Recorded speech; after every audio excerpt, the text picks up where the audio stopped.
Hey, good morning. Yeah, good morning this morning. It is a Don't At Me, and this is Get You Ready for the Masters, Talk Some Sense into the World show. Edition of Don't At Me. What am I talking about? Well, let's be honest. We got no football, we got no basketball, but this week, you know what we got? We got the Masters, and everybody's eyes are on El Tigre. Tiger Woods, mine are on there. I'll tell you right now, I'm not messing around, man. If Tiger Woods is playing it, I am watching it. That is a fact, Jack. Period. If he's playing, I'm watching. You know, I know a lot of you out there, well, you know, he did this, that, or the other. He cheated on his wife. I don't care. That's between them. Well, he got in a car wreck. Hey, raise your hand if you haven't sped. Don't care. I know I'm supposed to. I know we're supposed to care about all things every day and look into everyone's background from 20 years ago and then make our decisions. You know what I do? I do as a fat, bald American male. I look for one thing and one thing only, and that's appointment television if I'm not doing something. Like I'm going to Vegas this weekend. I'm leaving Thursday night. I'm playing golf all day, Friday all day, Saturday all day, Sunday flying back Sunday night. That's right. If I ain't doing something, I want appointment TV. And you know who is appointment TV? That's right, ladies and gentlemen, El Tigre. Tiger Woods, and really the Masters itself is appointment TV. Like we all know the holes. We know 13 and 15 are par 5s. Number 16 is at par 3 where if you hit the slope on Sunday, it'll come down. We all know this. But having said that, Tiger Woods makes it great. And we are going to give you on this show the absolute best guy to talk to. His name is Ryan Burr, long time with ESPN, then long time with the Golf Channel, now back with ESPN doing golf. He will tell you how to bet this Masters. He will tell you who's going to win, how they're going to win, and what they're going to do to win. Brian Burr is the best. He is can't miss television, radio every single time he's on with me. I want to thank all of you for paying attention. Last night, you know, I do brag when we win, but I also got to tell you when we lost. Myself, my stepson Jared, Lee, my friend Brett Glaze, we went to trivia night last night over at the old District Tap. Came in last. Somebody actually accused us of cheating. Like I was doing my homework with Dylan. You're not supposed to be on your phone, but I don't care. I'm not trying to win nothing. I'm just there to have a few beers, a nice dinner, and hang out with my peeps. But I was on my phone. Guy accused us of cheating. Because I was on my phone doing my homework with Dylan. My wife went at him, boy. She went at him on Twitter. But anyway, let's talk about Tiger. All right. The conversation has gone from, as I watch Tiger on the Golf Channel here at my house, the conversation always goes like this with Tiger Woods. Is he going to play to, what if he's going to make the cut? To, you know, what happens if Tiger wins? Doesn't it always go that way? Seriously. Well, I don't know if Tiger's going to play. I don't think he's going to. You know, he had all these injuries. You know, it'd be a miracle if he played. I think I might play, Tiger says. He's not even officially playing. Now, he does have a tee time, and it's tomorrow around 10:30. But the truth of the matter is, it's not like he has officially said, I'm going to play. But my brain already went to, how are we going to bet this? He's plus 5,000 to win. I'm not betting him to win. And if he does win, what does that say about, I don't know, DJ, Koepka, Rory, Justin Thomas? I mean, what does it say about him? Like, you can't beat an old man on a broken leg? Again? Remember he won the U.S. Open on a broken leg? He was plus 110 to make the cut. Now, here's the way I look at this with making the cut. Making the cut is not, this is probably the easiest cut to make. Because you got in the field, right? You got in the field a bunch of dudes that don't belong in the field. Like Larry Mize is playing. Larry Mize won in like 1904. You know, hey, Freddie Couples is playing. You know what I'm saying. If you won a Masters and you are always invited to play, and there will be an old guy on the leaderboard day too early. It always happens. In 1986, that old guy was Jack Nicklaus. And I remember watching. I was just out of college. I went home to my parents' house for the weekend, and we're sitting there watching, and I'm like, yeah, he'll fold. Because at that time, 46 seemed old. Now 46 is just getting started. But I'm watching. Nicklaus didn't stop. Well, I've watched kind of the leaderboard ever since. Older Freddie Couples has popped up there once in a while. Bernhard Longer, a guy who stretches and does all the stuff that you're supposed to do to maintain conditioning. He's on there. So there will be an old guy pop up. I don't know who it's going to be, but there will be one. And if that guy's Tiger Woods, let me tell you what's going to happen to everybody around the golf world. Sphincter closed. And let me tell you what's going to happen to ratings on the golf coverage. It's already like this, right? It's going to be like this because I want to see Tiger. You want to see Tiger. And part of Tiger's malfeasance as a married man is what draws us to him. Dude's not perfect. Jack Nicklaus was perfect. Had the perfect wife, had the perfect kids, had the perfect swing, won the most championships, and we love Jack. But there's something we like about the damn bad boy. There's just something we like about it. I'm sad that Mickelson isn't there. You know my stance on Mickelson. Mickelson should tell him, hey, up yours. I'm playing. Don't at me, people. Well, speaking of that, Bryson DeChambeau yesterday, he spoke. My spies tell me that Bryson DeChambeau was all in on that Saudi league. Like there was about 20 guys, all that you know, that were all in on Greg Norman's Saudi league, that all of a sudden saw what happened to Phil Mickelson, and they got on the bat phone, baby, and they said, hey, I'm out. Why? Because Mickelson lost sponsors. Mickelson lost cachet. And there's no question that Bryson DeChambeau was on that list. Hell, every article you read, Bryson DeChambeau's name was attached to it. Now, those of you that know me, you know that I can't stand the media. I don't think the media is ever right. But I do think if your name is on there all the time, where there's smoke, there's fire. Let's just put it that way. But here's what I like about DeChambeau. First off, without his hat, maybe even with his hat, Bryson DeChambeau looks like that frat boy you want to punch in college, right? I don't suggest it because he's a big, strong dude, right? But he looks like that little frat dude that, you know what, you just wanted to punch. You're looking at him, and he's shot. That's what he looks like. Now, I don't know if that's what he is. He spoke yesterday, and I got to tell you, I did like what he said. He said, look, I'm 80%. He's coming off what is he coming off? A hairline fracture in his left hand. He fell on his ass. He Charlie Brown Purdue basketballed it. Fell right on his backside playing ping pong with Sergio on the marble floors. I mean, only professional golfers, right? Let me ask you all a question. Jennifer out there, when's the last time that you fell on your ass on a marble floor? Lee, get rid of the marble. It's too slippery around here. Seriously, when's the last time? Well, anyway, DeChambeau did. He fell on a marble floor. He says he's 80%, but he couldn't resist coming to the Masters. Hey, look, respect, yo. But the thing that I would say is, all right, smart move. See, I always think there's a backstory.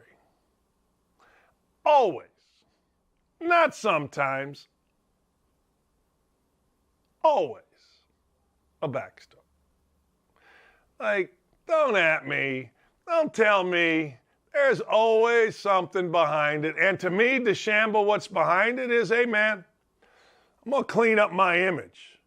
I'm going to wipe my backside.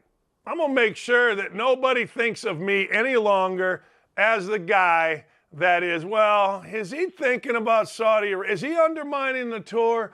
Is he breaking what made him? He saw what happened to Phil. 80%, I got to be at the Masters. And he's right. Good for him. I'm all in on him. Hey, look, if you got to do that, God bless you, man. I am all in on you. Go to the Masters, play hurt. If you're involved in the Saudi League, I don't care. Everybody's looking for a better opportunity. Who cares? Phil should show up. Hey, let's be honest. Who are you crapping? Phil should show up. Phil not only should show up, but Phil should walk right in there and say, hello, world, like Tiger did as an introductory press conference. Hello, world, I am here. You don't like it? Kiss the you-know-what. I earned the right to play. You want to yell at me? Yell at me. I'm the bad guy. Get all your sad out. Let's go. That's what Phil needed to do. Instead, according to DeChambeau, Phil has gone dark, in his word. Not answering phone calls, not answering tweets, not answering texts. Don't do that. Screw that. I did that once and I regret it. Should have never done it. But what are you going to do? All right, here's the deal. LeBron James is out of the playoffs. LeBron James is out of the playoffs, and I'm not happy about it. Hey, I understand, like my friends here on the YouTube chat, Ryan Mueller, maybe Boiler Up, Mudcat, Brad Buffington, Sean, Black, El Presidente. I don't know how any of them feel. You know what I mean? Dave Carroll is right. He'll watch golf no matter what. I don't know how any of y'all feel about LeBron James. Like, I'm tired of LeBron James, if you want to know the truth. But I'm kind of tired of LeBron James in a good way. I know that his politics, or whatever you think his politics are, rub people the wrong way. I know the whole load management. My thing is carrying the purse out of a press conference. But you know what? I don't even care about any of that. I want LeBron James in the playoffs. LeBron James and the Lakers missed the playoffs. And now everybody's taking shots at LeBron James, right? Let me tell you something. LeBron James has been under a hell of a microscope since he was 18 years old, 17, 15, 16. You name it, he's been under it. Back when he was in Ohio, he got suspended from playing for a while because he drove a Hummer supposedly provided by Nike. You know what? Who cares? I mean, in the world we live in today, I used to care about that stuff. Now, who cares? Here's what I want. When LeBron James is in the playoffs, basketball, my basketball, is better. What does that mean? Well, it means this. I watch these guys today. Half of them don't know how to play. They can all shoot. Nobody guards anybody. Last night, the Pacers gave up like 84 in the first half. LeBron James has morphed into, at least for me, old school, which is weird because he's new school, but he's old school. Plays the game the right way. Now, yeah, load management, yeah, all the stuff that I mentioned, but let me tell you what the NBA is doing today, what the West is doing today. Whew. Glad he's out. And it's not because of his team they're glad he's out. No, they're glad he's out because if you're going to play against the Lakers in the playoffs, it means you got to beat them 4 times in 2 weeks, and that ain't easy. That ain't easy. It's one thing to say, well, we beat LeBron on a February afternoon or night, game 62. Truth of the matter is, who cares? I'm talking about 4 times out of 7 in 2 weeks, you're going to try to beat LeBron? All right. Okay. If that's what you say, then okay. But that ain't that easy. So the Phoenix Suns, the Golden State Warriors, you name it, they're all going to Nuggets. Whew. All right, we don't have to deal with him. He and frickin' Anthony Davis, we don't have to deal with. And you know the NBA is a star-driven league. So not having to deal with a LeBron James-led team in the playoffs is, whew, thank goodness. Seriously. Now, a lot of you are like, well, you're going to see all the haters out there go, well, what's next for LeBron? I don't know. I agree with Brad Buffington. I do. Brad says on the YouTube chat, hey, look, LeBron's load management is thumbing his nose at people who pay good money to watch him play. I agree with that. I totally agree with that. And when he load managed 11 games into the season a few years ago, I'm sitting there going, I'm done with you. So I don't know that I've watched an NBA game, but I do watch the playoffs, and I do want LeBron in the playoffs. I do. Seriously.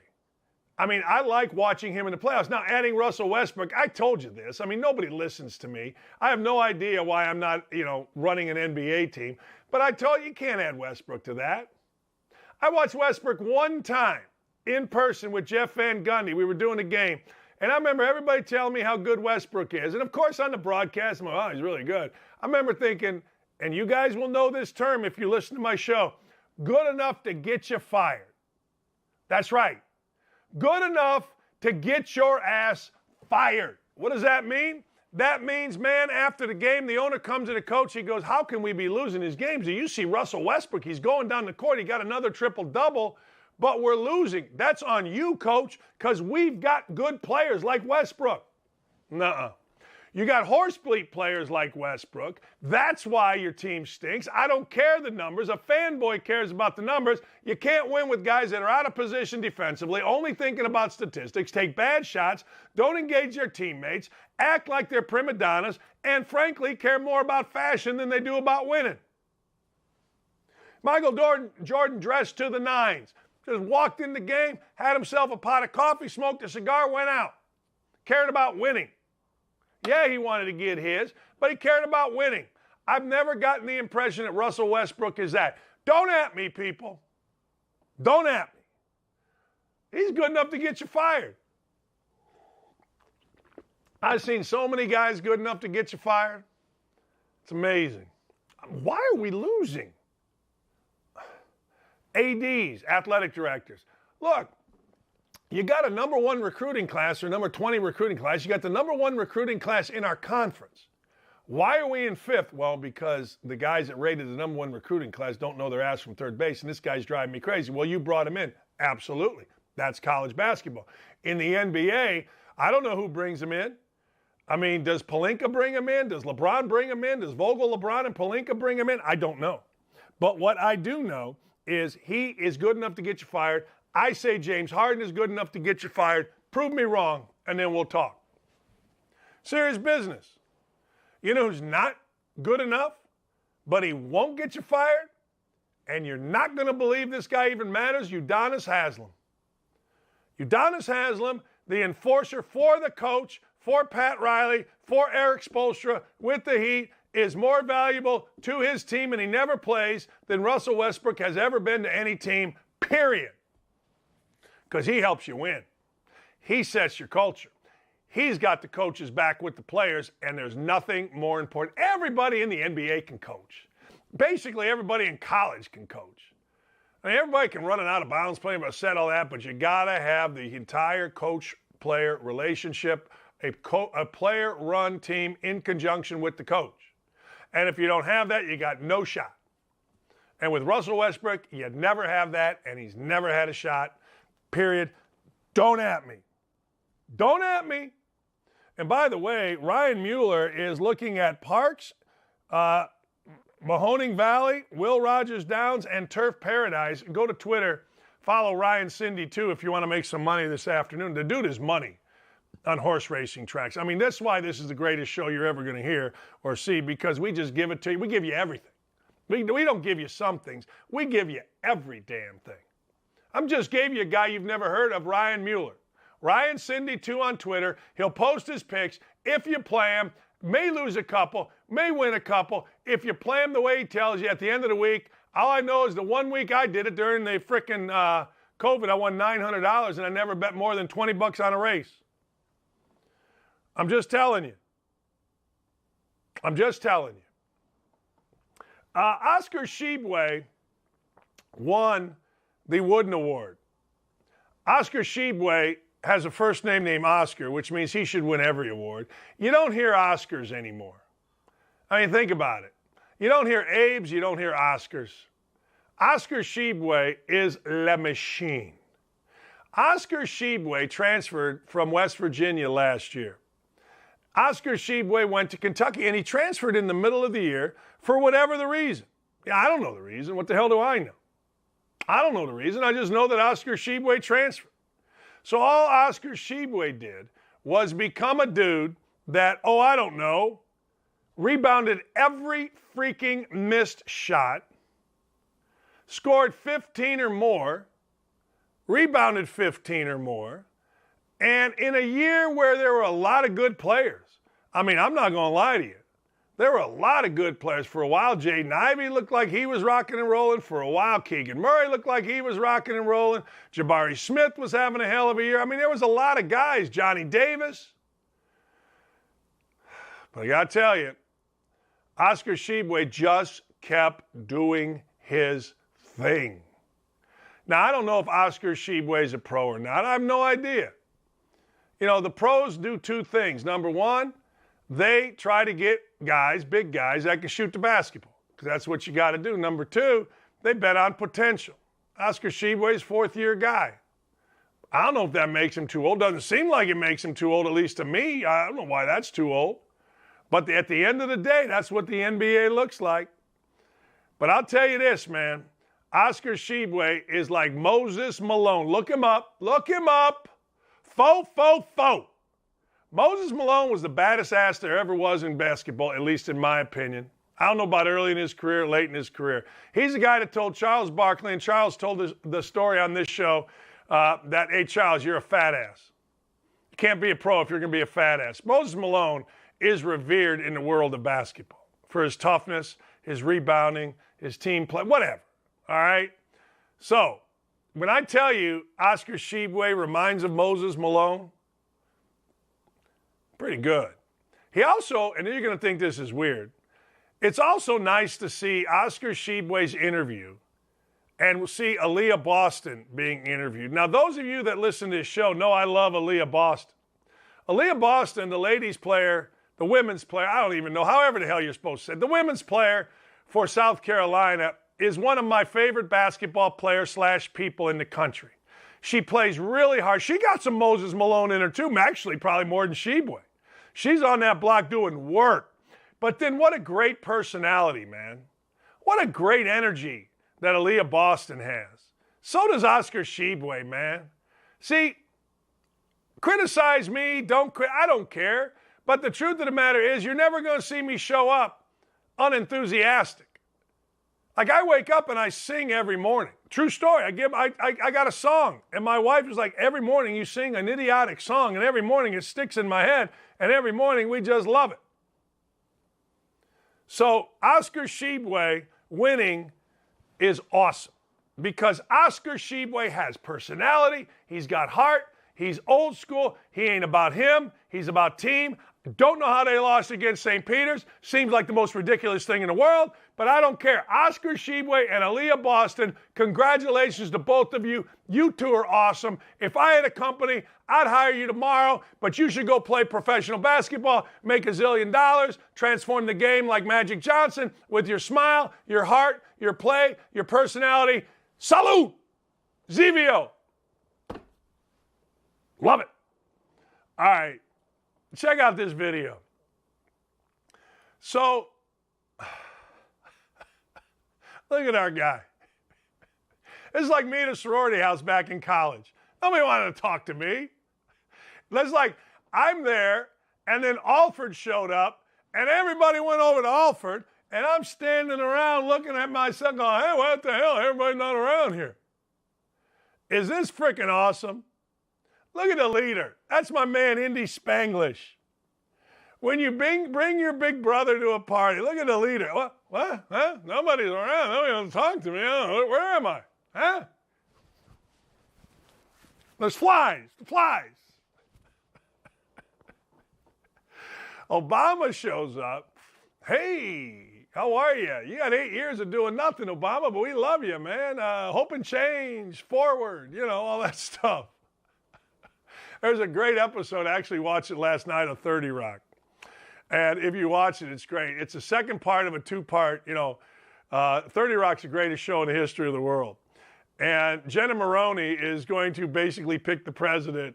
And Liz Lemon on the show is a liberal, and even she can't come up with anything Obama did. It's really funny. You'll like it. I mean, I know all you guys. You're being political. Obama's the greatest president. You're racist. Hope and change. Yeah, okay, hope and change. But Obama is very popular, as evidenced by his $12 million mansion that somehow he got being a public servant. But anyway, hope and change shows up, and everybody goes to him. Look at our guy. Our guy's waltzing around like, huh? Where's my Metamucil? Huh? Can't hear you. That's like me. That's whenever I go to a party, I walk around, I'm like, hey, what? Nobody wants to talk to me? But he's the president of the free frickin' world. Hope and change died when this guy got in. Man, hey, look, instead of worrying about whether or not anybody wants to talk to you when Obama shows up, I got advice for the president, okay? Take your vice president, who is in charge of the border, get your ass and her ass down to the border and stop letting everybody rush in. I got people in New Mexico that tell me stories that are unbelievable. I got people in Texas that tell me stories that are unbelievable. Instead of worrying about all this nonsense, where's everybody? Get your ass down to the border, secure a damn border, and let's go. Man. And by the way, this is just a side note. My man, Indy Spanglish, is not a good follow on Twitter. He is a great follow on Twitter. Like, he is funny, topical, smart, wise, and just, I don't know him, but I like him. Is that DMs on Twitter where I send him Bible verses because I just like the guy. I think he's great. So follow Indy Spanglish. Telling you. Freaking great. But our guy walking around here, hey, is that third base or is that my ass? That used to be my dad saying, you don't know your ass from third base. Oh, yeah. Yeah, I do. Wait. It's got a crease in the middle, third base. I don't know. And now the libbies are, well, that's not real. That looks real to me. Well, that's edited. Okay. Well, what about Trump? Yeah, I don't know. I mean, I don't know. I don't know. Anytime you're even a little critical. Well, Trump, what about him? I don't know. What about him? He hadn't been in office in a couple of years. I don't know. Well, Trump did that. Yeah, I don't know. I just know that our man here, wow. Hey, look. What's that lady's name? Psaki. Before you go to MSNBC, will you do yourself a favor and protect this man? Because it's too good. Well, at least he didn't say. Yeah, I agree. At least he didn't say. Yeah, you're right. You're right. But 81 million people supposedly voted for that. 81 million. Most all time. People so excited to vote that they waited until you went to sleep to count them. 81 million for that. Okay. When we come back, the great Ryan Burr, baby. Yeah, you're going to, do not leave. There's a couple hundred people watching this on Outkick right now. Do yourself a favor. Seriously. Go run, tell your friends, tweet this out. Hey, if you could retweet this, that Ryan Burr's coming up, I'm telling you, your friend, you're going to get more Twitter followers because Ryan Burr is really good. And he will come on, he will get rocking, he will get rolling, he will get shaking, he will get baking, and you will love. And get a pen and paper. I got one because he's going to tell you who to bet and how to bet. The Masters. I'm already getting ready. I'm that fired up. All right, we come back. We got Ryan Burr. And then after Ryan, we've got the world's smartest woman. Actually, we got the world's smartest human. What's her name? Allison Williams. And then I got What the Hell Wednesday. Some dude get 90 booster shots? What are we doing? All right, we'll be right back.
All right.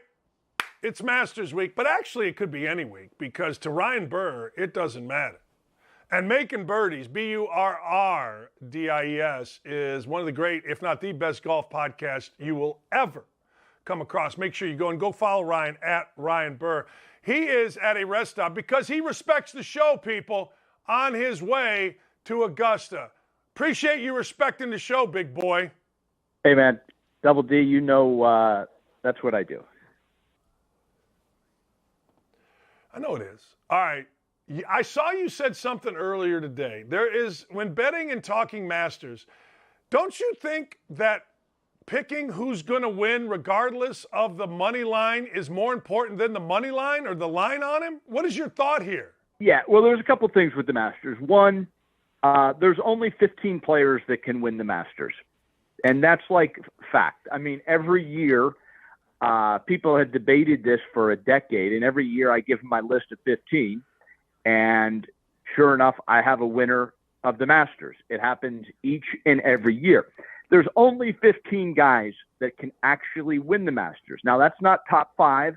That's not finish second. That's not finish third. It's actually win. Like Scottie Scheffler, the number 1 player in the world, the top betting favorite, cannot win the Masters this week. He's off the list. Cross him off the list. If you just want a winner, Scottie Scheffler, the number 1 player in the world, the guy that has won 3 of the last 5, can't win this week. He's never played the Masters before. Of course, that's only happened once, Fuzzy Zeller a million years ago. Plus, it's a horrible course for Scheffler.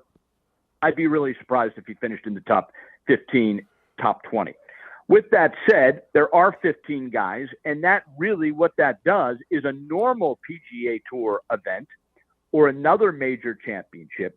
The amount of people that can win is usually in the mid-30s. So your odds of predicting the winner of the Masters is, by all accounts, it's by far the easiest event of the year to predict because there's just such a few number of players that can actually win it. Make sense? All right. Yeah, no, I totally get it. I said that earlier. You got a lot of guys in there that are my age, for crying out loud, or older. Right. Well, half the field. Right. It's a ceremonial deal. It's the smallest field in golf before you even start, and then with the smallest field in golf, you got guys that won it in the 30s that are still. I'm kidding, but you got guys that obviously, they have 0.0 chance of even making the cut. They're just out there because they won the Masters. So you're just every metric you take, you just continue to reduce. And then once you get the guys that are there that are all really good players, you can then take a metric of Augusta National and the Masters, and if you apply it to said player, you end up with 15 guys that actually can win it. And really, that's the list. There's no way it's outside my 15 guys that can win the Masters. I'm not going to sit here and recite all 15.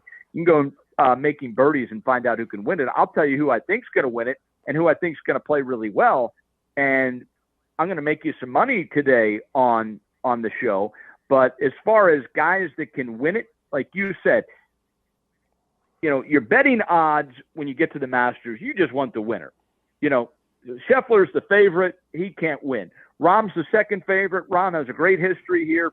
Rahm's been lurking in the weeds. He's had a bad year, which I don't love the fact that he really hasn't showed his face and been in pressure at all this year. But certainly Jon Rahm, because of what he's done on this golf course before, he's top 5'd to death. Rahm's a guy that is on your list of 15. He's not my guy this week, but Rahm's a guy that can win the Masters. I'm going to send everybody to Making Birdies, but you got to give us your guy. But first, does Tiger Woods make the cut? That's the bet. That is the bet, and I'm going to bet him to make the cut.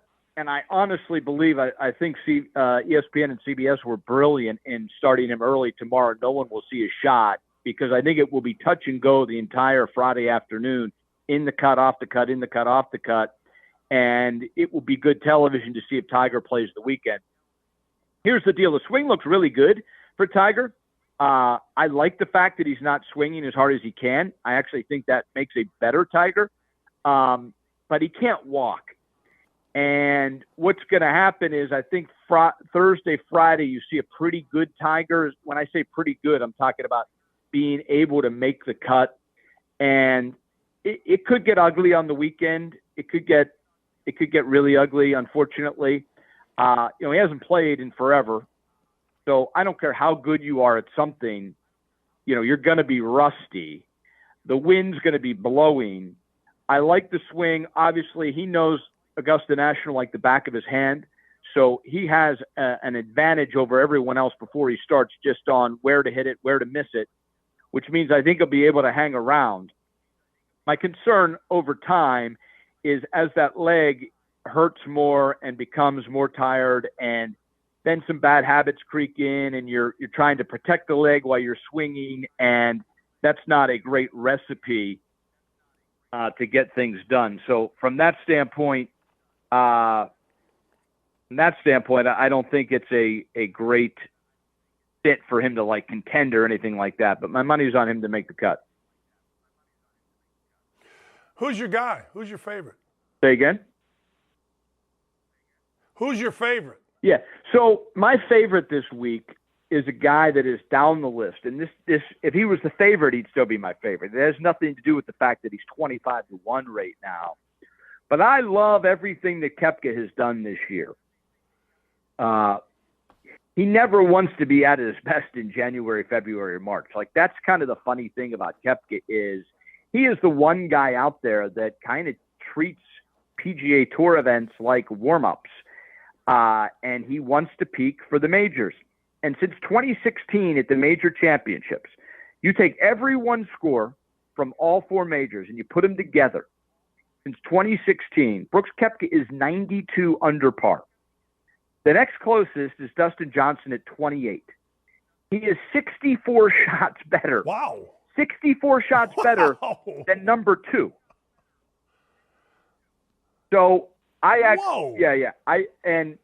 like the way he's playing this year. He appears really healthy to me. His putter's been bad all year, which has held him back. So that's like the caveat for if he doesn't win, it's going to be because he doesn't putt well. But my money, especially, I also love the odds, by the way. 25-1 is awesome. But if he was 10-1, he'd be my pick. I like Koepka this week.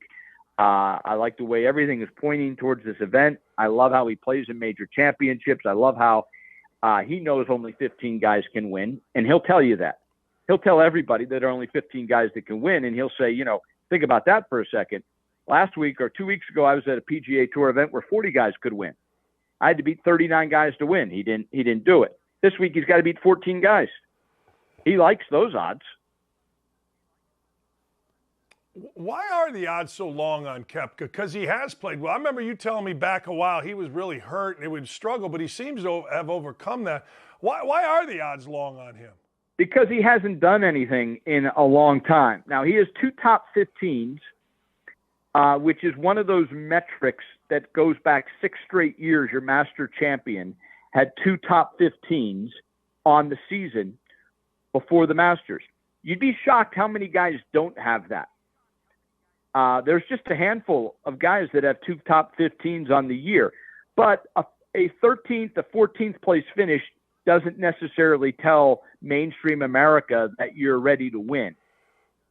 It tells me you are, because to be in the top 15, you've got to be hitting the ball really good.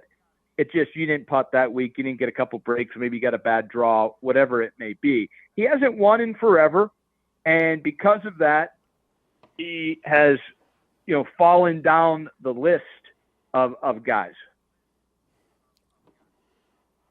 The list, as I'm looking at it, one guy that has not been talked about, I don't think all year, and maybe he has and I haven't noticed, but I think I pay attention.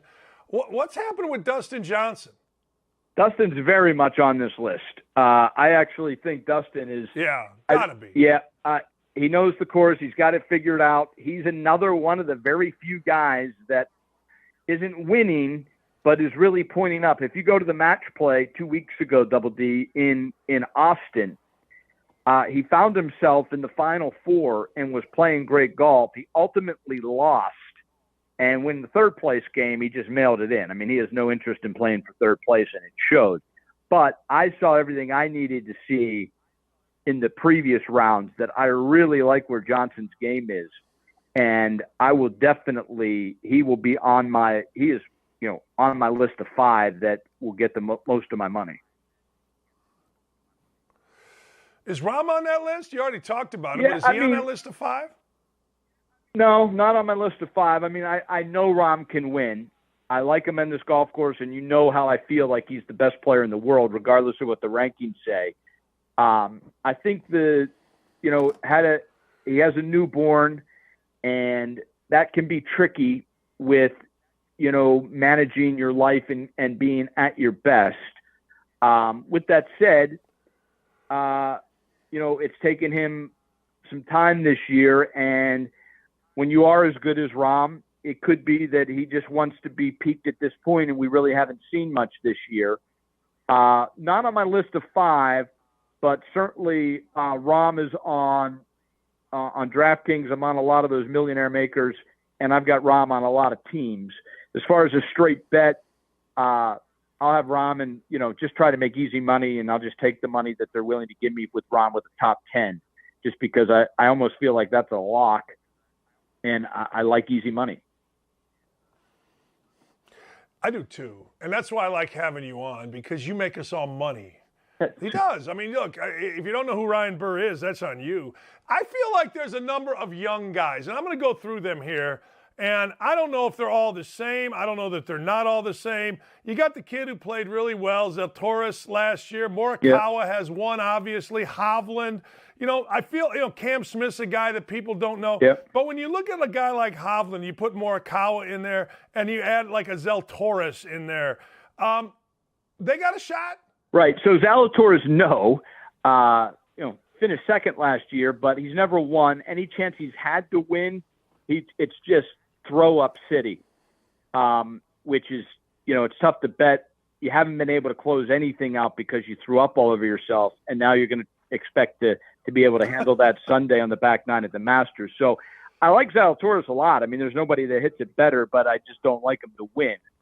Hovland and Morikawa can both win. They both have to overcome some odds to do it. Morikawa's won 2 of the last 5 majors, so you'd be crazy not to say he couldn't win this. Both guys have the number 1 metric to play well at Augusta National is that strokes gained approach. You have to be a great iron player. Hideki last year was the best iron player coming in. He won the Masters. Tiger, his whole career, has been the best iron player. He's won 5 Masters. So, iron play is so important, and Hovland and Morikawa are 2 of the best. Now, DJ and Brooks obviously fit that boat as well, and they've had a little more experience around these tracks. Experience means so much. It means so much. If I had to take one of the 2 this week, I'd probably lean Hovland over Morikawa. I think both guys fight a little bit with this golf course, and over time we'll figure it out more. Experience means a lot to me. I like Adam Scott more than I like those 2 young guys, and that's me taking an old guy. I like Louis Oosthuizen more than Morikawa and Hovland. That's another old guy. So I actually lean towards experience and past history and who's playing well right now. I like the way Oosthuizen and Scott are both playing. The worst thing about Louis' game this week is that he tees off with Tiger Thursday and Friday, and we know the theater that will come with that. I mean, you're dealing with, seeming like the entire world is on your hole, and the problem with that is if Tiger plays his shot, 20,000 people get up and leave to go to the next hole to be in position for Tiger. And if Louis hasn't hit his shot yet, it is distracting when 20,000 people are all moving, walking away from the hole that you're trying to concentrate and hit it to, which is one of the reasons that Tiger's always just playing with Tiger has been a horrible recipe for someone else to win and be in contention on Thursday, Friday, just because of all the distraction that comes with a guy that is going to have every single person there trying to cram in to see him. And then the second he hits, they're all leaving to try to go see him on the next hole. So it can be a bit of a crap show. You mentioned, the defending champ, Hideki Matsuyama. He and DeChambeau, they're hurt. Yeah. Does that eliminate them in this? It does Hideki. Hideki just eliminates him, right? Hideki can't win. DeChambeau's healthy now, healthier. He really struggles because he relies so much on science, and all of his wins have come with the green reading book that tells you scientifically what the green does, where to hit it, how it breaks. He's never played well when he doesn't have that book to read. He's always putted horribly at the Masters. With that said, I do think he is healthier than people think, because he came back, he was rusty, not healthy, but that's several weeks ago. If he's hitting it straight, as long as he hits it, he's going to destroy the par fives. I always worry about his putting here. But believe it or not, DeChambeau is on my list of 15 because I actually do think he can win, and do think he will win a Masters before it's all said and done. Is Mickelson making a mistake not showing up? Well, he's being advised to get out. I do think there was a suspension that was involved. Now, that a suspension from the tour would not, the Masters wouldn't qualify for that because the tour and the Masters aren't related. But I do think that, just going away, letting the thing die down, and coming back. The thing about it is he can win at Augusta National, and now he's 51 going on 52 or whatever. There does come a point in time where he's just physically not going to be able to win anymore. So I don't know how many more Masters he has where he could actually be a factor. I would have thought, with Tiger stealing all the oxygen, I actually think had he shown up, he would have gotten a ton of attention. But Tiger still would have gotten most of the attention. Yes, I think him coming back the same week as Tiger came back actually would have been a strong play by him, just because Tiger, there's a lot of people in mainstream sports that don't even know what Phil Mickelson did or who he was involved with. That they're just interested in Tiger Woods. So it would have been a little bit of a buffer, but I got to respect his decision and just completely disappearing. And when he comes back, he comes back. I mean, when he does come back, I don't think it's going to be huge news anymore. I think people have moved on. Who's your 5? Yep, my 5. I gave you a few of them, but I got Koepka DJ, I got Adam Scott, I got Louis Oosthuizen, and my wild card this week is Danny Willett. I mean, not Danny Willett. Danny Willett won the Masters when I predicted Danny Willett to win the Masters. You did. Yeah, yes, you did. On my life, I had Danny Willett the year he won the Masters. Terrell Hatton is a great win player, and it's supposed to blow there. So I think Hatton is a part of this story all the way through Sunday, and you can make a lot of money on that. Man, so you've got Koepka, DJ, Scott, Oosthuizen, and Hatton. That's my 5. That's leaving out some damn good players. That's my 5. I know. That's why I love you. Yeah. I love this because you're not going, everybody else wants to say Rahm and, whatever. You can make some money if any one of these guys hits. I'm betting them all just because you say so. When you say it, I believe my super long shot is Tony Finau, where that will make you a millionaire if you bet Finau. That's my super duper long shot. I always give you super duper. That's the super duper. What's going with him? What's up with him? It felt like he was always around it. Where's he been? Yeah, horrible year, horrible season, but he's got this place figured out, and his game matches the course.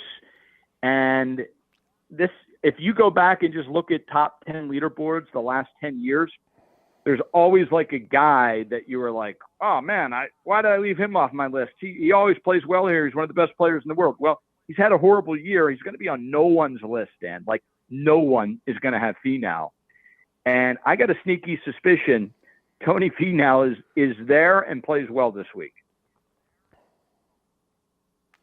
Tell you what, you're always great, man. I appreciate your time. I know you're driving to Augusta. When are you on my television? When am I seeing you? Nonstop, Double D, nonstop. So with that said, I'm going to be late for a meeting. So we'll talk to you this afternoon on the radio. Adios. Thank you, my friend. And since he's going to go, I'm going to go because I got to go to the bathroom. How about that? We're going to be back with Allison Williams next.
I screwed it up. Allison Williams is on at 10:30, and that shows you how dumb I am. Look, here's the deal. I got What the Hell Wednesday for you. What the Hell Wednesday is glorious. It is absolutely glorious. All right, you ready? I need like an introduction to this. Like, I don't know.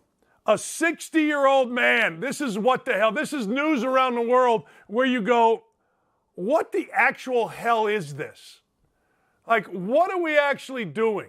Like, if we could get, Dylan and guys, if we could get a Travis Barker picture for this next with Kourtney Kardashian, that'd be awesome. But first, ladies and gentlemen, listen to this. A 90-year-old man, or 60-year-old man, my age, a 60-year-old man,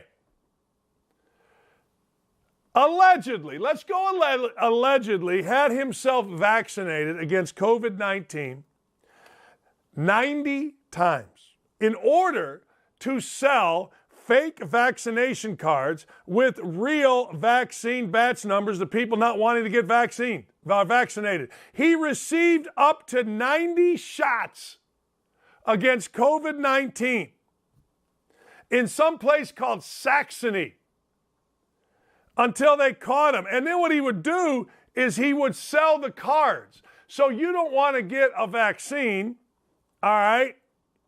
I go get a shot. I give you my card. He showed up the second day in a row. They confiscated several blank vaccination cards from him. Now, here's the deal. This is the greatest line in this story. Now, this dude is in Germany. This is from U.S. News and World Report. Here's the deal.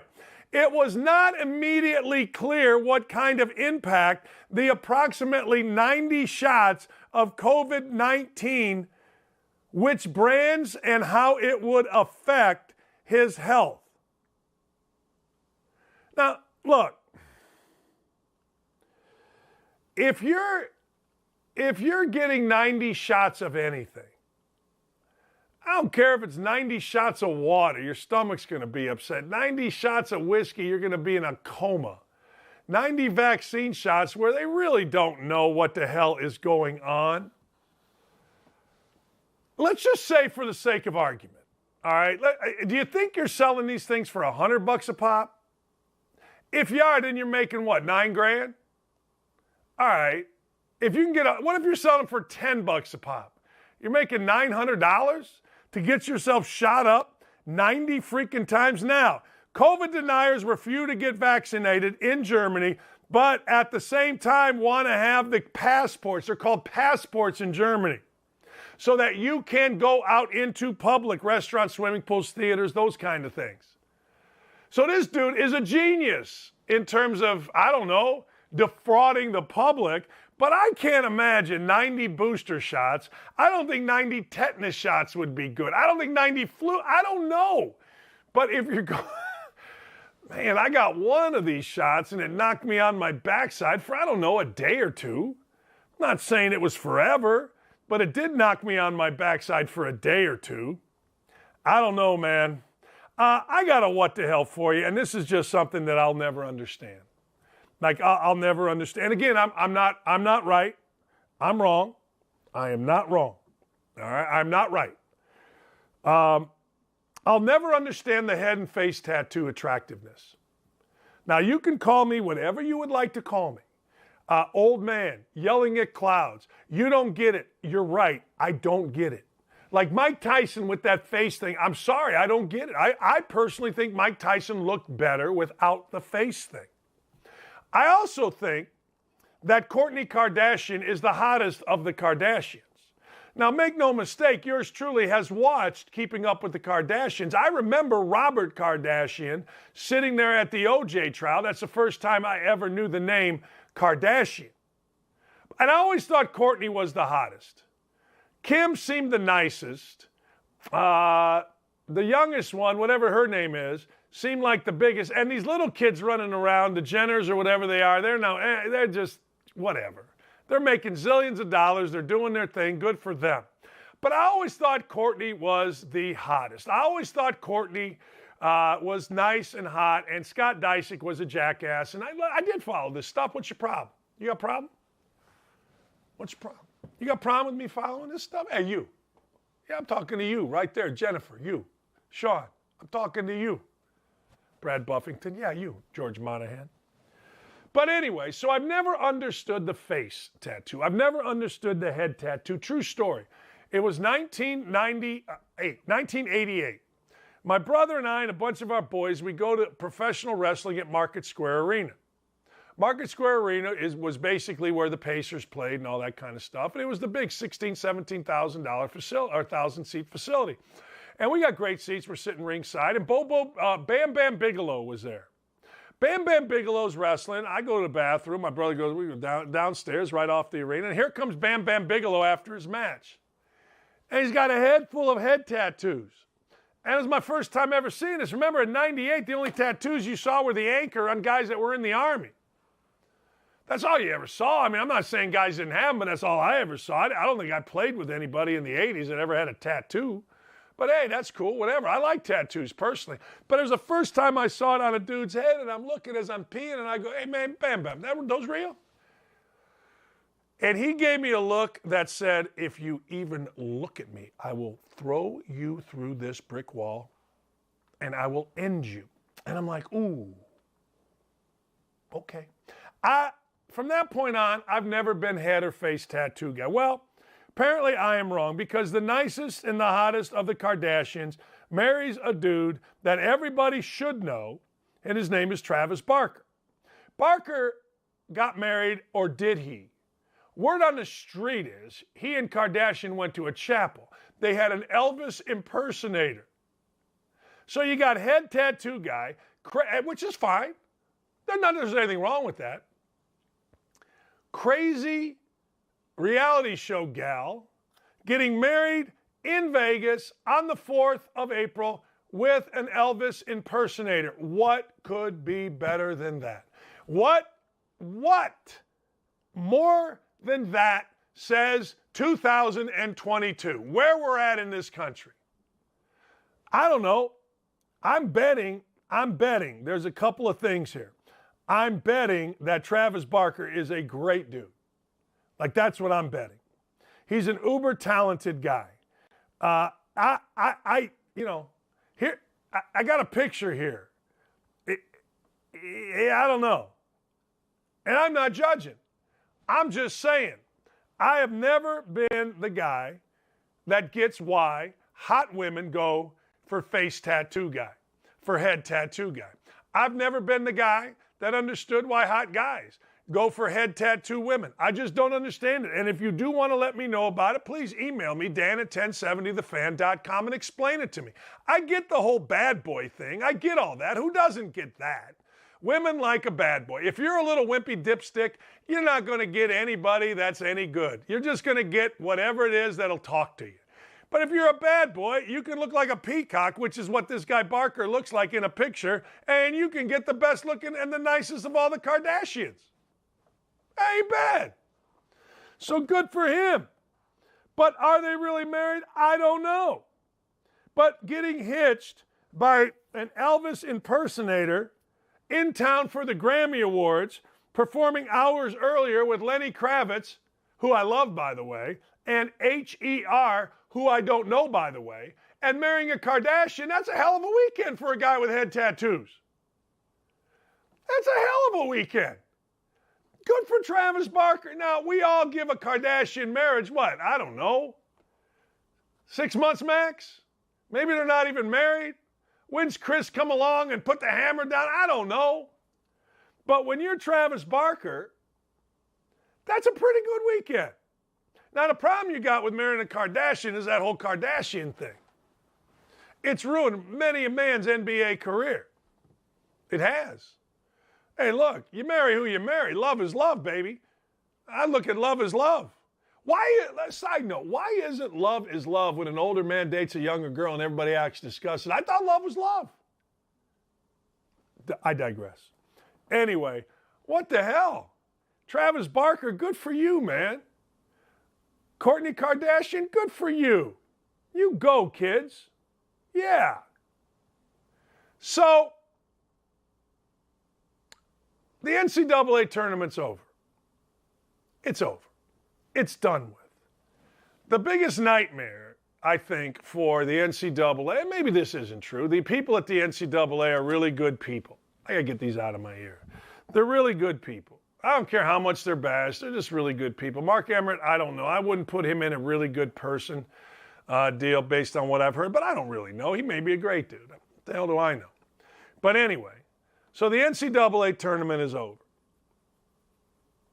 Now you do that whole stage thing, which I wish they'd get away with. Every place there's a confetti comes, some players go up on the stage. All right, it's great, wonderful. I wish they'd get away with it. And then the old white guy comes up and presents the trophy. In football, it's like the Holy Grail is coming and everybody touches the Lombardi and all that stuff, and that's great, wonderful. Okay.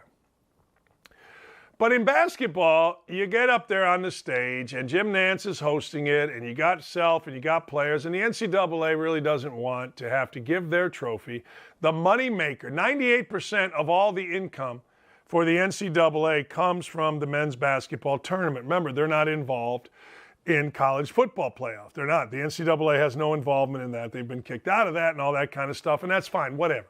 So their biggest prize, their gem right now, is the NCAA tournament. Well, I don't know if you know this, but for the last 5 years, the NCAA has been investigating.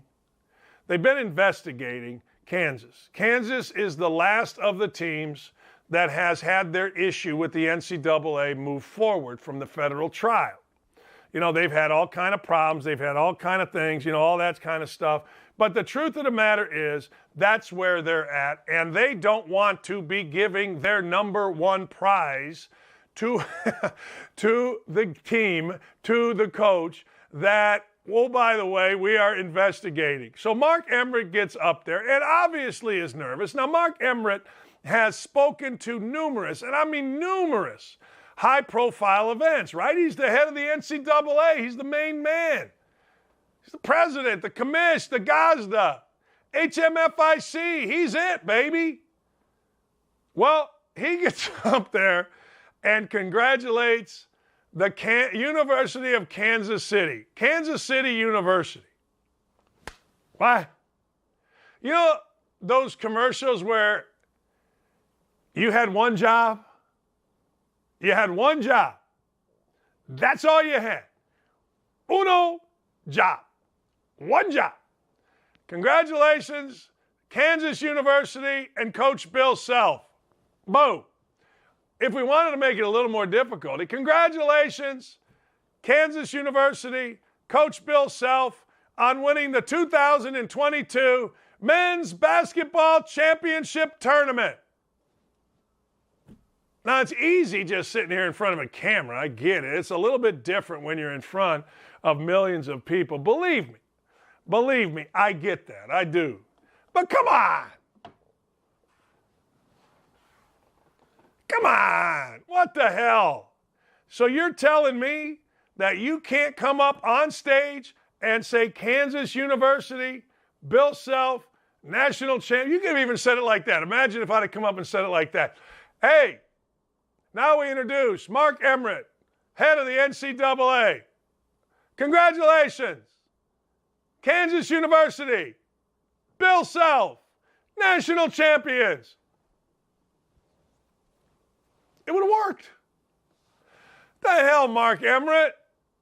Like, Mark Emmert is an easy target, okay? I'm an easy target. Hey, look, we get it. There are easy targets out in the media. Carson Wentz, easy target.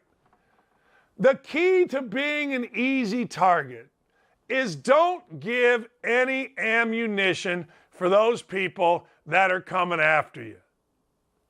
Like, don't worry about it, but don't give them ammunition.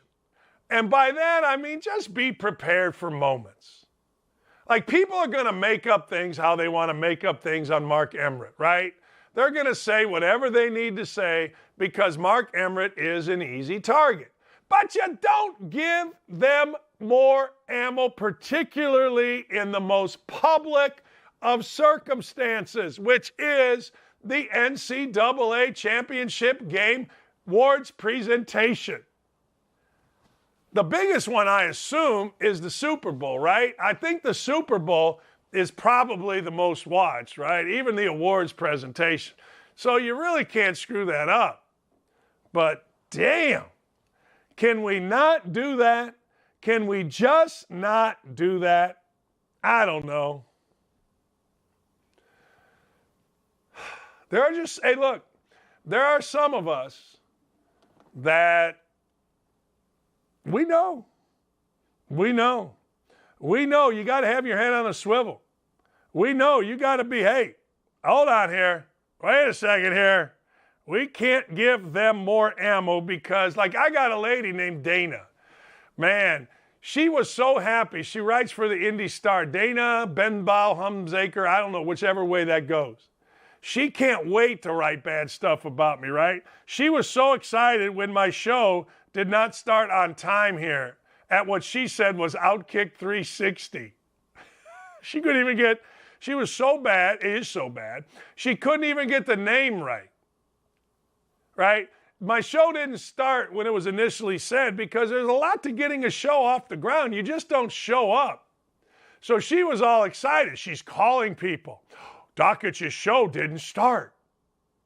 She called my guys Chad and Jonathan with Outkick 360. Article, 7 actually. 7 different tweets.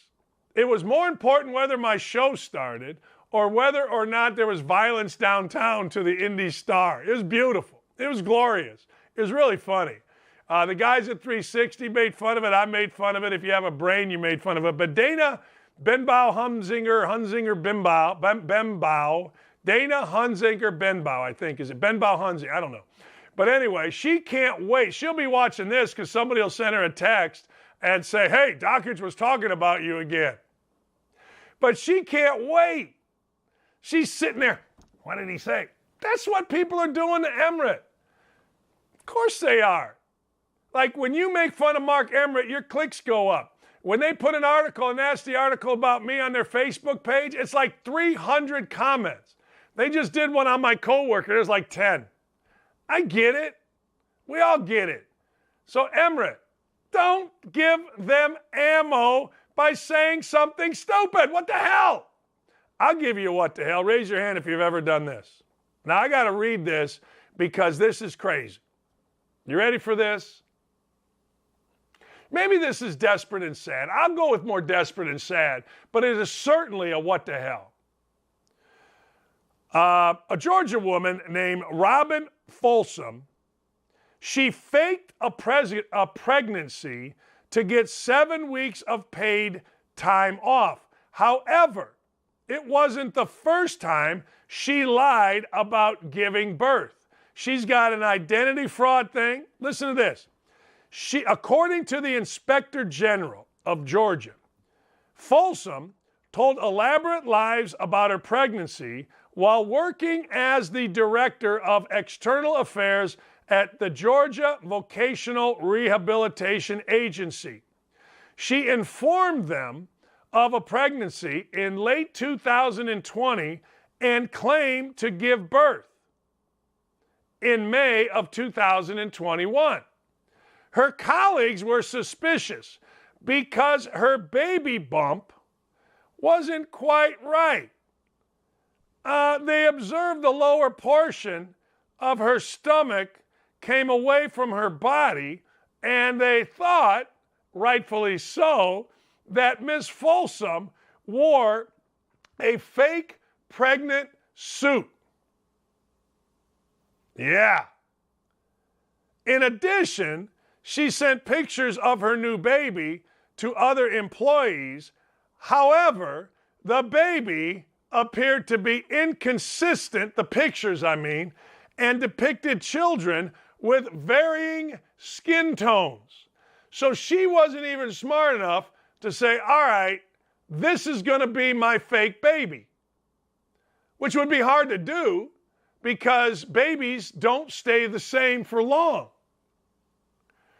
They credit her colleagues, the Department of Justice or whatever. They said they started putting 2 and 2 together. And they realized, wait a second, this is a little bit more serious.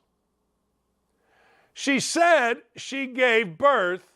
A man named Bran at my baby emailed leaders and said he was the father of the baby, and that doctors had mandated many weeks of rest following the delivery. They gave her 7 weeks paid vacation that would not have been approved. Apparently, Bram Atmanbeben was a figment of Miss Folsom's imagination. She made this dude up. We didn't find any evidence that he existed. That's why she's been charged with identity fraud. However, the story gets better because Miss Folsom has faked pregnancies before. She informed her bosses just 3 months after a supposed birth, August of 2021, that she was pregnant once again. They found there was no indication that she had ever been pregnant or ever delivered a baby. Now, she lied about the guy Atman and the existence of her kids. She has resigned from her position and was indicted last month by a grand jury. And I got to tell you, they're pissed. I mean, Georgia is mad. Now, nobody really knows the consequences. It says here that the consequences of Miss Folsom's faked pregnancy is certainly up in the air. If found guilty, though, all right, she's going to go to court. Actually, she went to court the other day. She could spend 25 years in prison and $103,000 in fines. Actually, there's another woman.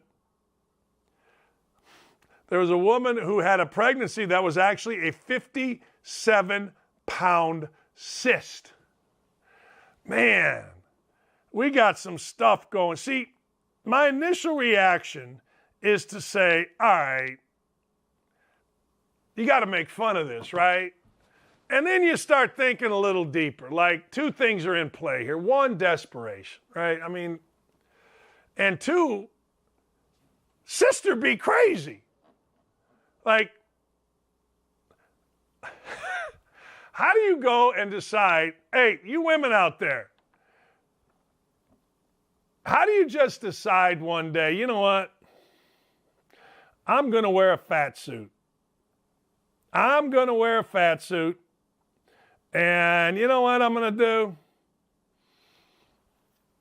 I'm going to act pregnant. Doesn't it start out a little? Are there varying stages of fat suits?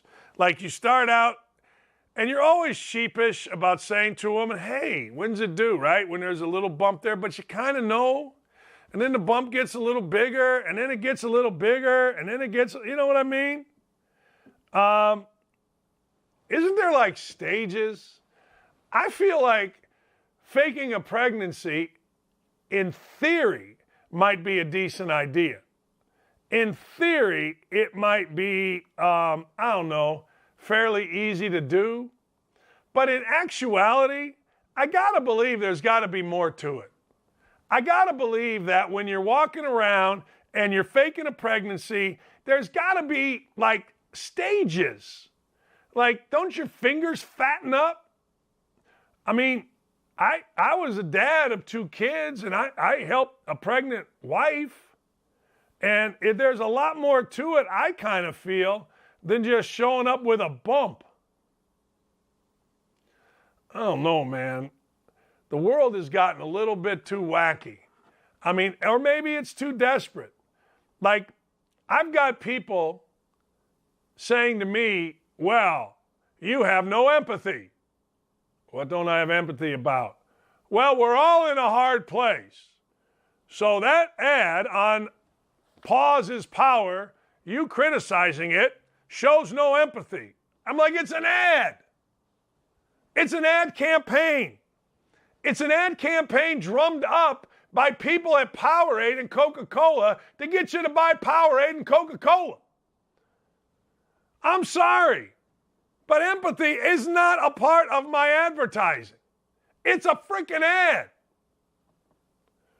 Well, I can't believe I got, well, Dakich, typical Dakich, no empathy. I got empathy, but not for an ad, not for an ad campaign. You guys are like, hey, look, Santa isn't real. The Easter Bunny ain't coming. Swear to God. And ad campaigns are exactly that. Guess what ad campaigns are? Frickin' ad campaigns. Well, Dakich, a typical low feeder criticizing the Pause is Power campaign. We're all stuck. It's been hard on us all, and you don't have any empathy. It's a frickin' ad. Hey, look, a sitcom ain't real. I can't believe you don't have more empathy for the performers on Friends. It's a frickin' sitcom. I don't. And if that makes me a bad guy, guess what? I'm a bad guy. I can't believe you don't have any empathy. No. Pause is power. I got 2 words for you. My ass. Get to work. And if you don't want to do the work, good for you. Don't do the work. But if you're going to do the work, do the work. Don't quit. If you're going to do the work, get your ass out there and get some stuff done. That simple. I mean, yeah, you want to take a pause, take a vacation, take a vacation. No one's saying you don't take a vacation. That's why they give you vacations. Damn. Well, I'm going to quit. Quit. Whatever. That's amazing to me. It is. It's truly amazing to me. Like, we walk around and we worry about the dumbest. What a great country. Let's think about this for just a second. What a great country. We're trying to put masks on babies. That's right. I'm telling you, we are. We got all kind of stuff going on, and I cannot wait to talk to Allison Williams about it. The stuff we worry about in this country is astounding to me. Think about how great this country is. When the biggest worries that we have are so inconsequential. It's amazing to me. It is. Pause is power. Really? Why? Because Powerade says so? Let me explain to you. Pause is power. What's the name of the soft drink or the energy drink or whatever the hell that they're trying to sell? Powerade. You see what they did there? Pause is power. Buy Powerade. Well, you're not empathetic. You're right, I'm not. You're right. It's a frickin' ad. I can't believe I didn't cry at Ross and Rachel. I mean, when Ross and Rachel broke up, I just couldn't believe it. I don't know what I was thinking. What was I thinking? Oh, my God. Was Dr. Huxtable a real doctor? Oh, my God. Like, what is wrong with you people? Somebody has something in real life, I got empathy. Somebody's trying to sell me a drink, I don't give a rat's you know what. It's amazing. It really is. Like, daggone. I got empathy for people that deserve empathy, not people that are trying to sell me soft drinks. Hey, power. Pause is power. Buy Powerade. See? Power. See what they did there? Jesus. I mean, it's absolutely astounding to me. But hey, I live in a world all my own. It's a good world, and I like my world. I do. I should have added in the What the Hell Wednesday, our guy, 81 million. I'm just going to call him 81 million from now on. Old 81 million walking around in the White House.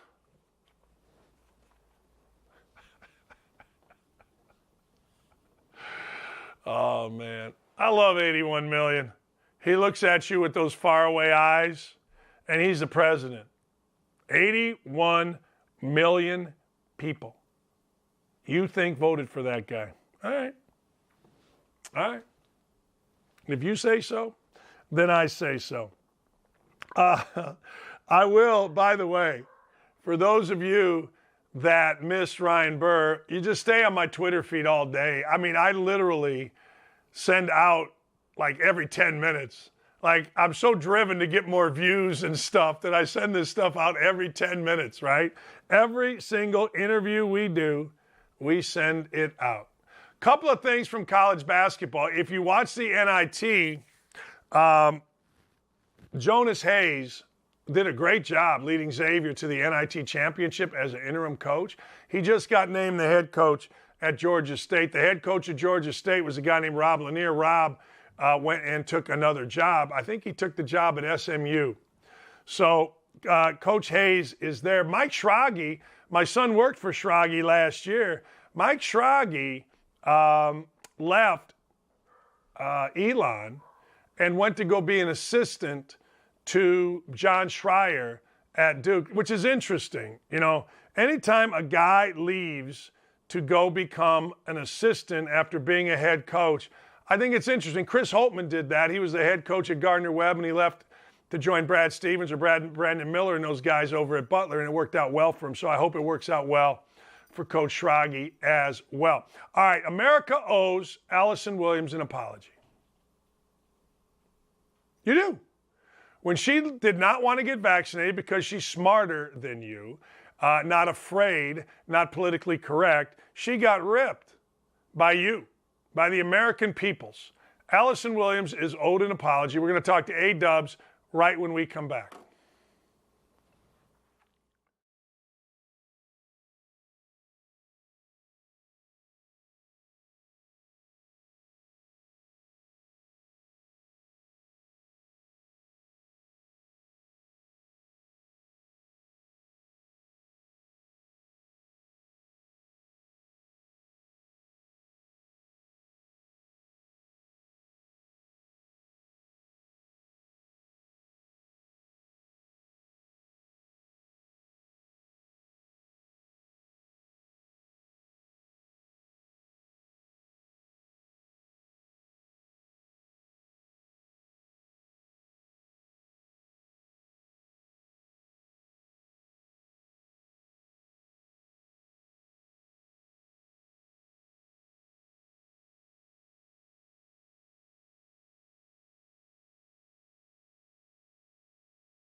You know, I wasn't going to get into this with Allison because, frankly, I forgot she was pregnant.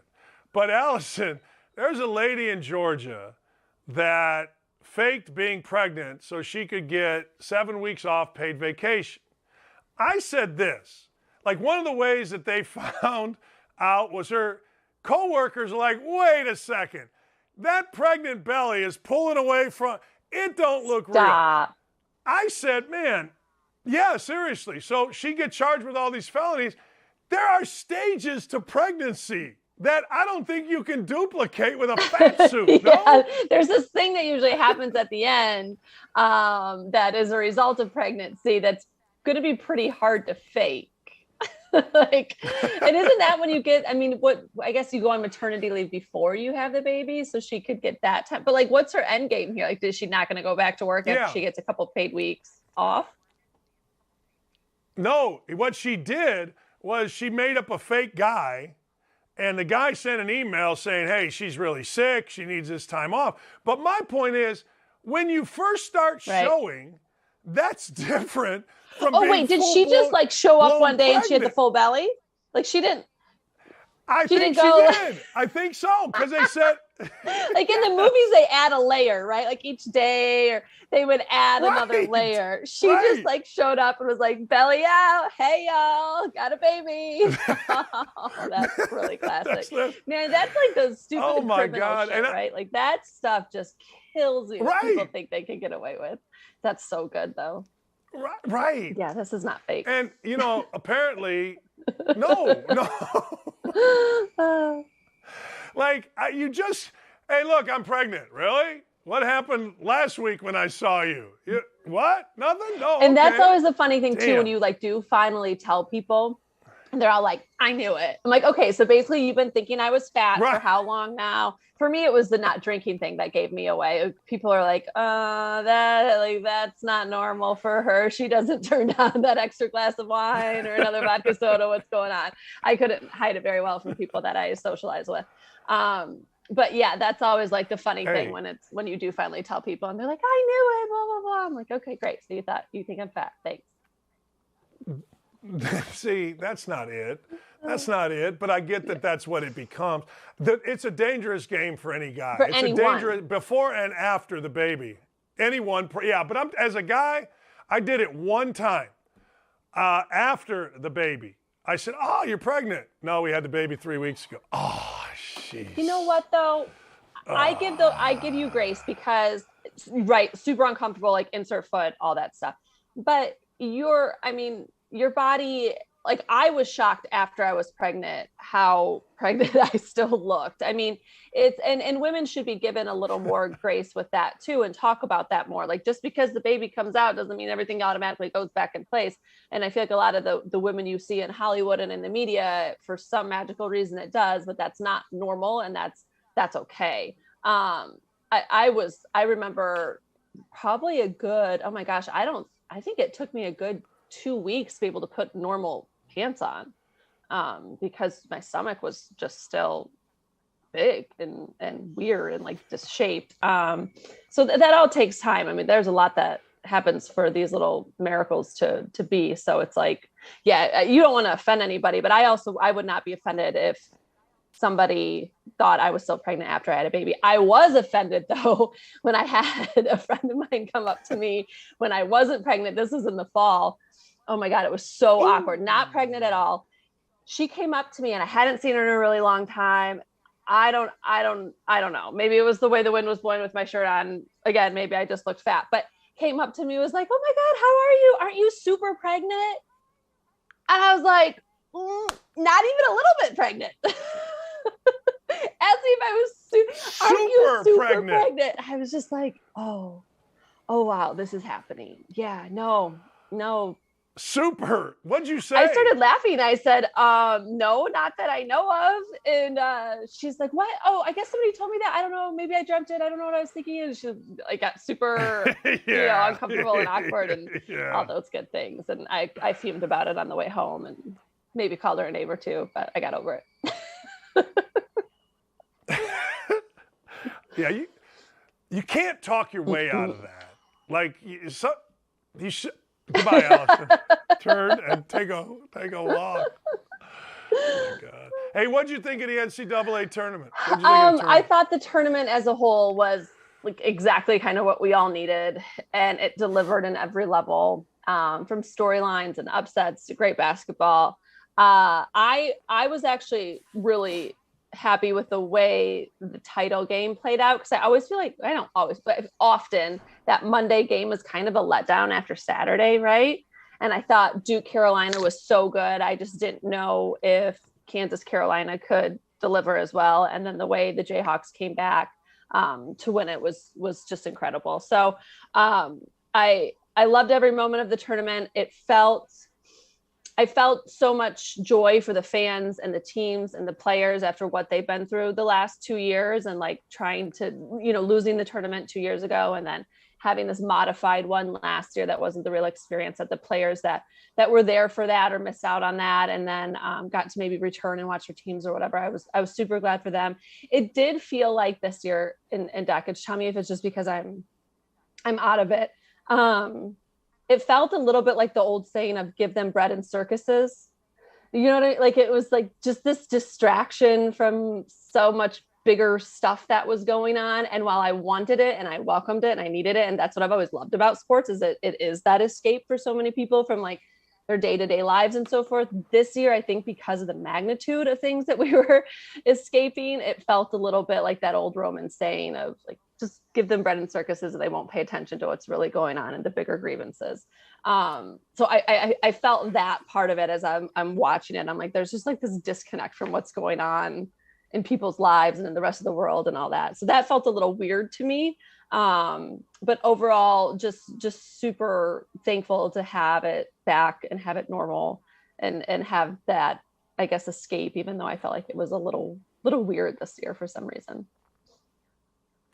Friend of mine hit me up and said, hey, Dan, I'd be interested in what Allison thinks about this. Are there such things as super spreaders anymore? Wasn't that the big term when you had an event? Oh, I only saw people on press row and Roy Williams wearing masks and some cheerleaders, I guess. Yeah, Coach K's wife here and there. Is there a super? Yeah. Again, it's no, I guess not. I mean, because if there are, then we've had a lot of them and it should be everywhere.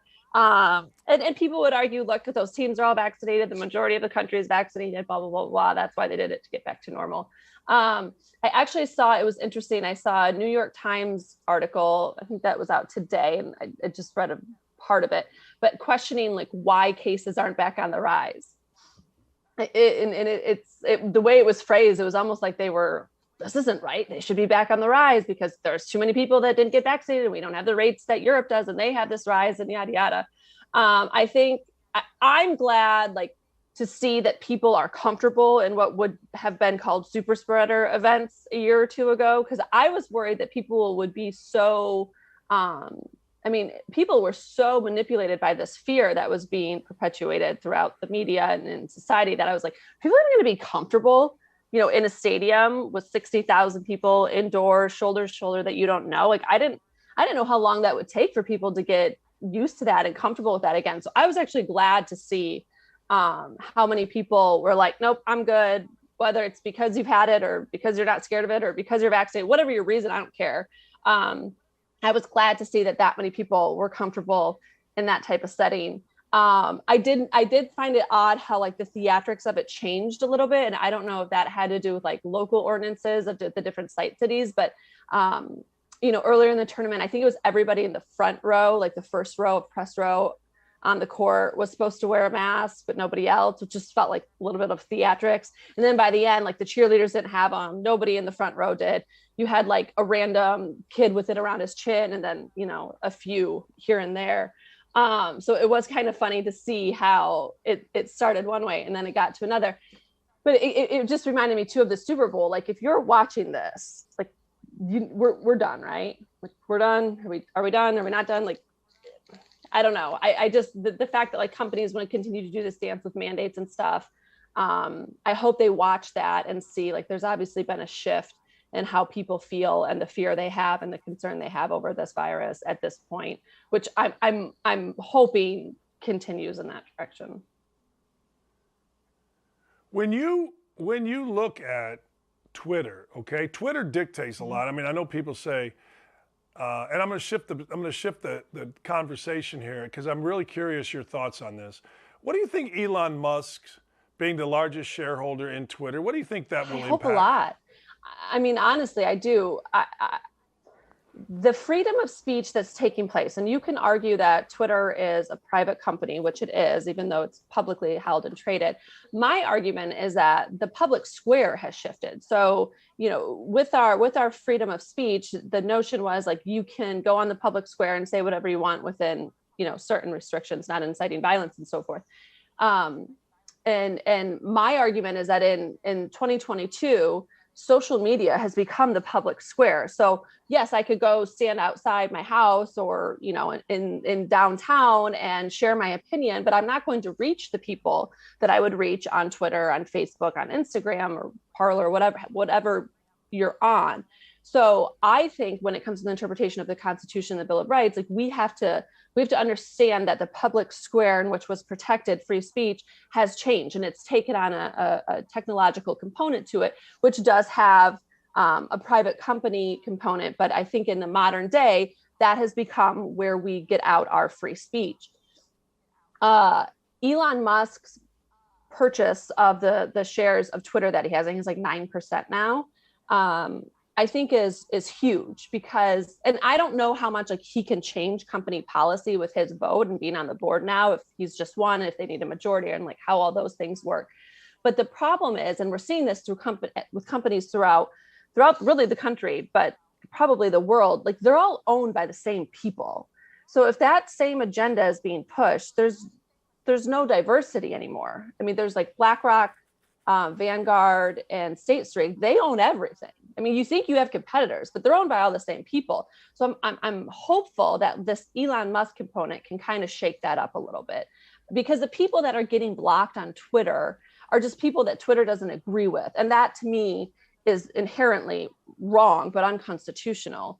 I remember what I learned about free speech at the University of Miami, and my professor, his big thing was the answer to bad speech isn't less speech, it's more speech. And I remember thinking like, no, they shouldn't be allowed to say that. That's messed up. Like that's wrong. That's rude.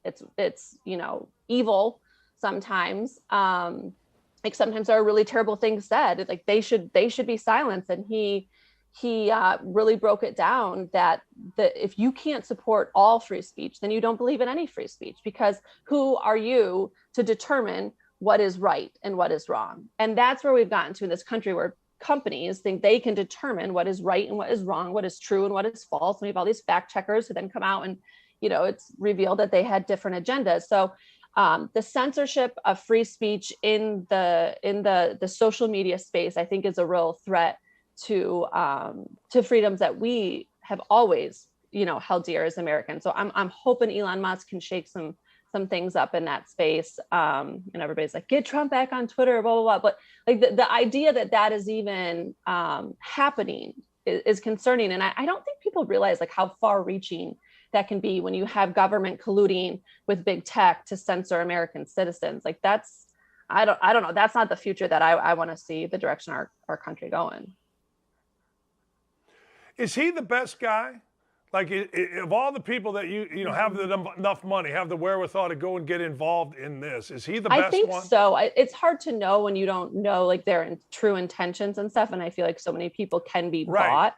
But when you see the collusion that I think has taken place, and maybe that's too strong of a word, they'd probably call it collaboration, that's taken place with big tech and government and big pharma. It's scary. It's scary how quickly something gets taken off of YouTube for just mentioning a prescription that starts with the letter I that some people have used to treat COVID. Like it gets flagged, it gets taken down. So I think he has more of a level-headed approach to this. And I think he is more for the people than probably a lot of those CEOs that are currently there are. And I don't know. I mean, like when you're that rich, can you be bought? Like obviously everybody has a price, and we see, how that affects people's decisions, whether it's like Gates or Bezos or any of those people. But I mean, he's so damn rich that like, I feel like he can't be as influenced maybe as some other people, if that makes sense. So I hope he is, because if he's not, I don't know who the hell is. But that's why people always talk about a game being fixed in the NBA or the NFL, and I'm like, you're an idiot. These guys are making so much money. Who's going to buy them? You know what I mean? And I agree with Musk. He's got enough money that, hey, look, I don't see anybody being able to. Now, that's why I think he's kind of the guy. I think if you're going to say who's the guy, it feels like he would be. All right, so the New York City mayor is blasting Florida and wants people to come up to New York City from Florida over the Don't Say Gay, or that's what they call it, bill. I don't want to leave Florida and go to New York City. I don't need high taxes, high crime when I'm living in no income tax and great weather. Is this a sign of the future where somebody sees another city or another state doing something wrong, so we're going to send billboards basically mocking them and trying to get them out of their own place? Is this what we're going to see in the future? Go for it. Do it. Spend your money there, Mayor Adams, you lunatic. If he really thinks okay, first of all, let me rewind. If people are going to move out of the state of Florida, where you have no state income tax and good weather, minus the hurricanes a few months out of the year, because of this, if people are like, nope, my kindergarten needs to learn about sexual orientation and gender identity, and I want it coming from the public school where I have very little control over it, and that's what I demand because that is equality, then move. And great. And if you didn't realize that New York could be the place for you, well, now you know, and I'm sure Florida will be just fine. This is what, I found this fascinating. I don't think people realize, I'm not sure this is a good strategic business move, because do you know what percentage of the population is gay? What would you guess? Less than one. Less than one is transgender. 3% of the population is gay. Okay. So that's that's the U.S. as a whole, not just Florida, but the U.S. as a whole. So that's a very small percentage of the population. Now, you could still be straight and feel like, well, I still want my child to learn these things, but you're not appealing really to a large pool of people in the state of Florida to come to New York for this reason. So for that, I'm not sure this is a great investment of his investors' money. But honestly, again, go for it.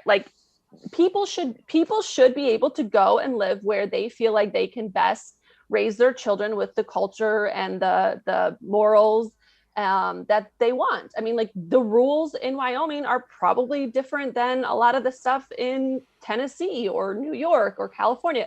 That's for a reason. People are different. They feel differently. They want to raise their children differently. They want to have different values. That's fine. Good, Mayor Adams. Good for you. Put that billboard up and try and get people to move for that reason. I'm not sure it's going to be effective. But if that's what really matters to you, well, now you know you have that option. He's the absolute worst. He's the worst. Did you see the woman that he fired or got fired, the city lawyer, for calling out the kids' mask mandate that he promised to lift? And she posed as a reporter, first of all, total badass, and called him out on it and ended up getting fired for it. He's just the worst. He's the worst. But yeah. Do you see this happening in other places over other issues where you literally go put billboards? We saw it in recruiting in football. Rutgers made a big push in Southern Florida, right? That's the first thing I thought of. Is this going to happen? Billboard wars. I get the California Visitors Bureau over issues. Hey, there's billboards when I drive to work. Hey, Michigan's beautiful in the summer, or whatever the hell the Pure billboard Michigan. is. Come to Michigan. Pure Visit Michigan. Yes. That's different than, hey, we'll tell you how your baby's gender is in third grade, so come here. Are we going to see more and more of that over Probably. issues? I mean, I feel like everything is so in your face now. It's all going to be how it's received, and I think that's the bottom line for people. It's all about the attention it gets. It's all about the impact it has. If it works and it drums up the publicity he wants or the response he wants, then yeah, we're absolutely going to see it. Which is just it's so bizarre, and this infighting with now DeSantis and him, and it's so silly. It really is, and I just I don't know how much longer you can take people like this seriously. Right? I mean, doesn't it just feel so childish? And I don't know. I just. It seems beneath what you're supposed to do. Right. I thought we were getting back to decency in politics and all that, and now we're doing billboard wars. One of the things that somebody, I have very few friends that are thoughtful, as you well know.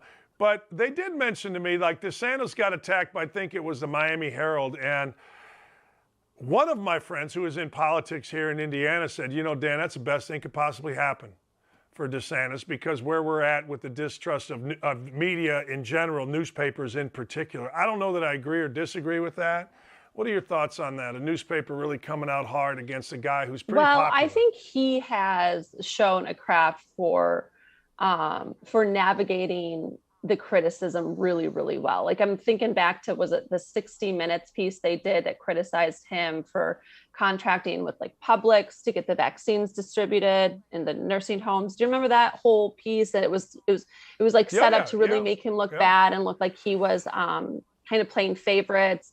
And he dismantled that argument so quickly and factually that it almost worked in his favor. So I think with someone like DeSantis, who really seems to be consistent in what guides him, I think a piece like that isn't going to do a lot of harm because of his ability, again, to dismantle arguments and say, like, no, these are the facts and these are why I made the decisions. Like, he is not. And that was something I noticed with him very early on the pandemic, and I appreciated about him. And I'm not a big, I never really get into politicians. I think they're all shady. He probably is too.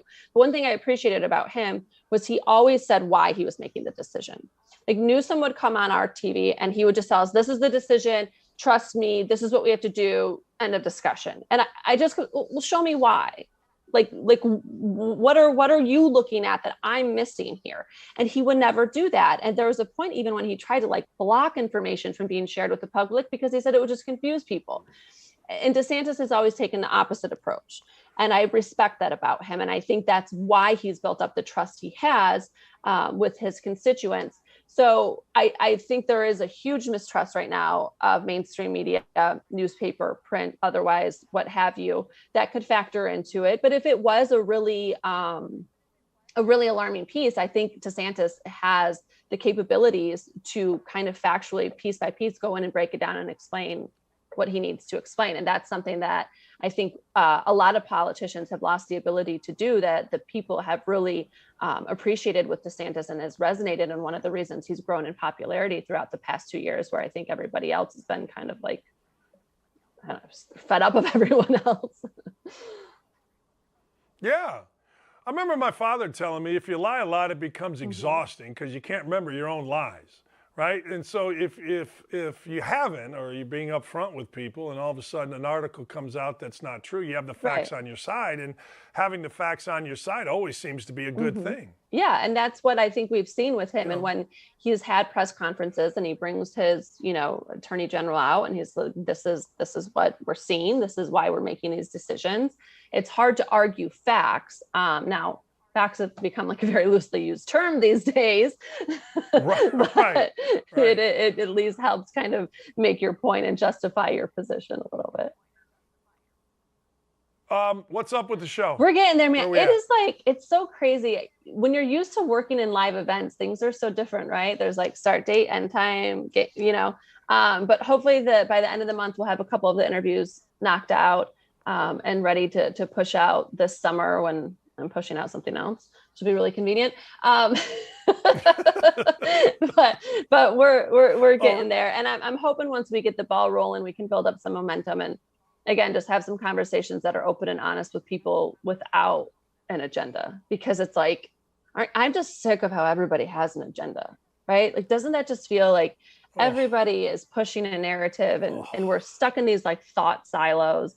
And so I'm hoping to break out of that a little bit. And that's the thing I appreciate with the Daily Wire too. And, the whole Disney drama and all that. It's like, give people an alternative. So like, and that's kind of like the Mayor Adams thing. Like, great, if you want to give somebody an alternative, give them an alternative, let them vote with their dollars, with where they live, what they choose to do, what they choose to consume. And, I'm happy that I feel like we're getting I feel like there's more diversity of options now. That people can say like, no, I'm not going to spend my time or my money supporting companies or programming that don't align with what I feel or are disaligned. So I'm hoping to give some people more options, continue to get kind of in that space of like, you don't just have one silo that you have to listen to and be stuck in. Yeah, and have adult conversations. I mean, adult conversations. Adult conversations don't come easy. No. Let's put it that way. They're few and far between. Hey, that's why I love having you on. I feel like it's my like Lee and I try to have adult conversation at least every night that I'm not watching the NCAA tournament. But you are my adult conversation on air every week. I swear to God, and I love having it. I do. I love having you. Well, thank you, and I appreciate you having this with go. me because my conversations are usually with the 2.5-year-old, so those definitely aren't adult conversations. So it's good to like use real English and then talk in a normal voice for a little bit. So. Yeah, if I'm not talking to Lee, I'm usually talking into a mic by myself, which is weird to begin with for 3 hours. Or I'm talking to myself and she looks at me and she'll go, who are you talking to right now? Who are you talking to? I go, oh man, I just ripped so-and-so. Really? You're sitting in the kitchen. You're not ripping it? I go, no, it's in my brain. It'll come out later. Fun time. Yeah. Have a great rest of your week. And I can't wait to talk to you next week. Thanks, Allison. Oh, man, I love that woman. She's pregnant. Lucky kid, man. Lucky kid, lucky family, lucky us to have her on because I'm telling you, it's an adult conversation, and it's always really, really good. I gave you the fade today. If you're just joining us, I put $100 on Brooks Koepka to win 2,100. You want a fade? There's a fade. Ryan Burr gave us 5. He gave us Koepka, DJ, Adam Scott, Oosthuizen, and Tyrrell Hatton. Those are Ryan Burr's next 5. If you missed Ryan and you want to catch him, he's coming on with me, I think at 1 o'clock at 107.5 The Fan. You can join me there if you want more of this nonsense. Do me a favor, if you're on Twitter, just retweet parts of the show for me, would you? We want to get this thing going. We're also going to try to set up where it's more interactive with people to call in maybe, or have, we have an email. I just haven't done a very good job of getting it locked and loaded. Can't thank Ryan, of course, and I can't thank Dylan enough, our guest, Ryan Burr, and of course, the lovely, the uber talented, the oh-so-smart Allison Williams. I hope everybody has a great rest of your day. Tomorrow, Masters Sunday. I'm going to be doing this. Yeah.